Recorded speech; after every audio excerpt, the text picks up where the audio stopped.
બનાસકાંઠા જિલ્લાના ડીસાના નાની ગરનાળની બાળકીને સાપ કરડતા ગંભીર।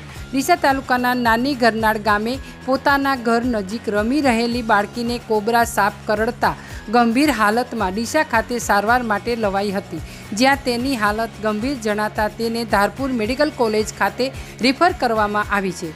પ્રાપ્ત માહિતી અનુસાર ડીસા તાલુકાના નાની ગરનાળ ગામે રહેતા સોમાભાઈ સુથારની 8 વર્ષની દીકરી જાનકી બપોરના સુમારે તેઓના ઘર નજીક છાયણામાં રમી રહી હતી, ત્યારે અચાનક સાપે દંશ દીધો હતો, જેથી જાનકીએ બૂમાબૂમ કરતા પરિવારના સભ્યો દોડી આવતા જોયું તો બાજુમાં કોબરા સાપ હતો।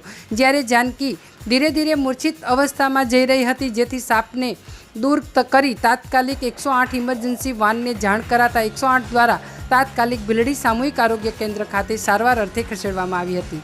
જોકે તેની હાલત ગંભીર થતાં તેને ડીસા સિવિલમાં લવાયેલ, પરંતુ ડીસા સિવિલ દ્વારા પણ તેને ધારપુર મેડિકલ કોલેજ ખાતે રિફર કરવામાં જણાવતા તેને ગંભીર હાલતમાં ધારપુર લઈ જવાઈ હતી। Bureau report, street news, Deesa.